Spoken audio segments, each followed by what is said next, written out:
কেন আমার বোনকে হোটেলে মেয়ে বলছে? এরা তো কারোর সঙ্গে হোটেলে যায় না ভাই, এরা শিক্ষা গ্রহণ করতে আসছে এখানে। এরা প্রতিনিয়ত আমাদের মেয়েকে হোটেলের মেয়ে বলে, আমাদের মেয়েটা মেনে নিচ্ছে না। আমাদের অনেক কষ্ট করে পড়তে দেওয়া হয়েছে, অন্য কোনো কোচিং সেন্টার থেকে এত বাজে মন্তব্য করতে পারে? আমাদের ফ্যামিলির কষ্টের ইনকাম থেকে আমরা একটা কোর্স করছি যেন হচ্ছে আমরা ভালো মতো একটা লাইফ সেটেল করতে পারি, সেখানে ওরা এত বাজে মন্তব্য করছে। হোটেলের মেয়ে কাকে বলে? এটা কোন ধরনের কথা? শিখাচ্ছি না কিন্তু আমরা ওইখানে চান্স পাওয়ার পরে অলরেডি আমরা শিখতে পারবো। তিনি আমাকে বলেন তোমার কতটুকু নলেজ আছে, তুমি কি জানো? আমরা 20 বছর এখানে কোচিং করতেছি, আগে তোমাদের এইগুলা শিখতে হবে, আদারওয়াইজ তুমি পারবা না। এইগুলা না থাকলে তোমার সিভি রিকোয়ারমেন্ট নিবে না। আরেকটা কথা বলি, শুনেন, আমরা এখানে আসছি ওনার সাথে আমাদের ডিসকাশন করতে, আমাদের নিজেদের ডিসকাশন। দাবি হচ্ছে তিনটা, আমরা 5 মিনিটের মধ্যে অ্যাডমিনকে চাই এবং আমাদের মেয়েদের সুন্দর ছবি তুলে তাদেরকে হোটেলের মেয়ে। মূলত এরা একটা প্রতিষ্ঠান, জবও একটা প্রতিষ্ঠান, আমরা ওখানে ক্লাস করি, এরা এদের স্টুডেন্ট এদের এখানে ক্লাস করে, কিন্তু আমাদের শিক্ষার্থীকে তারা হোটেলের মেয়ে বলে সম্বোধন করছে। ভাই আপনি কোথাও যদি এরা প্রুফ দিতে পারে যে আমাদের স্টুডেন্ট জব সোয়ানের কারোর সঙ্গে হোটেলে গেছে, সোহেলের সঙ্গে হোটেলে গেছে, ফয়সালের সঙ্গে হোটেলে গেছে, তাহলে আমরা এখান থেকে চলে যাবো। আমাদের দাবি, কেন একটা স্টুডেন্টকে, একটা মেয়ে মানুষকে কেন আমার বোনকে হোটেলের মেয়ে বলছে? এরা তো কারোর সঙ্গে হোটেলে যায় না ভাই, এরা শিক্ষা গ্রহণ করতে আসছে এখানে।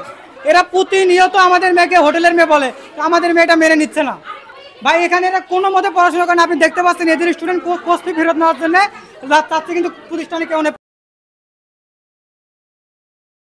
আমাদের দাবি হচ্ছে তিনটে, আমরা 5 মিনিটের মধ্যে অ্যাডমিনকে চাই, অ্যাডমিনকে পুরো ঢাকা শহর জুতা পরে ঘুরাবো। বিগত 1 বছরে যেন কোনো আর কোনো আমাদের মেয়েকে বা জীবনে কোনো মেয়েদেরকে না পোস্ট করে, পেজ স্টামের উপর সই চাই এর উপর। আর যারা এখানে প্রতারিত হচ্ছে তাদেরকে কোর্স ফি ফেরত দিতে চাই, ওদের স্টুডেন্ট যারা কোর্স ফি ফেরত চাচ্ছে। আমাদের স্টুডেন্টের দাবি একটাই, এরা স্টুডেন্টকে হুমকি দিচ্ছে যে আমরা জেল দিব। এরা ঢাকা শহরে স্টুডেন্ট থেকে প্রতারণা নিয়ত অহেতুক ভাষায় আমাদের স্টুডেন্টদের গালিগালাজ করে, তাদের কাছে কোনো প্রমাণ নেই, কোনো কিছু নেই। একটা মেয়েকে তারা কেন এভাবে হোটেলের মেয়ে বলবে? আমাদের মেয়ে কারোর সঙ্গে হোটেলে যায়, ওর সঙ্গে হোটেলে যায়। আমি পেজের অ্যাডমিনকে চাই, 5 মিনিটের মধ্যে এখানে পেজের অ্যাডমিনকে চাই। যদি পেজের অ্যাডমিনকে না দেওয়া হয়, বাকি পদক্ষেপ আমরা নিব। আমরা এখানে ভাঙচুর করতে আসি না। ফ্যামিলি থেকে আমাদের অনেক কষ্ট করে পড়তে দেওয়া হয়েছে, অন্য কোনো কোচিং সেন্টার থেকে এত বাজে মন্তব্য করতে পারে? আমাদের ফ্যামিলির কষ্টের ইনকাম থেকে আমরা একটা কোর্স করছি যেন হচ্ছে আমরা ভালো মতো একটা লাইফ সেটেল করতে পারি, সেখানে ওরা এত বাজে মন্তব্য করছে। হোটেলের মেয়ে কাকে বলে? এটা কোন ধরনের কথা? What is this? এটা কি শব্দ? কি কোথা থেকে আসছে এই শব্দ? হোটেলের মেয়ে, আবাসিক হোটেলের মেয়ে, আবাসিক হোটেলের মেয়ে ওরা কি মেন করতে চায়? আমরা এত, আমাদের ফ্যামিলি এত স্ট্রাগল করতেছে আমাদের একটু প্রতিষ্ঠিত করানোর জন্য, ওরা এইসব বাজে মন্তব্য কেন করবে? ডিসকাশন করতেছিলাম, ঠিক আছে? এই বিষয় নিয়ে আমরা ওনাদের সাথে ভিতরে ডিসকাশন করতেছিলাম। আপনারা যারা সাংবাদিক ঢুকছেন, ওনারা আমাদেরকে ব্লেম করতেছে যে আমরা নাকি আপনাদেরকে ডাক দিয়ে আনছি, আমরা নাকি জবের মানুষকে আমরা রেকর্ডিং পাঠাইছি, তারা নাকি আপনাদের নিয়ে আসছে। এটা আমাদেরকে ব্লেম করতেছে। পড়ালেখার সিস্টেম আমাদেরকে রিডিং পড়াইছে এতদিন। এই যে শীট ভাই, এই শীটে রিডিং পড়াইছে না, ওনারা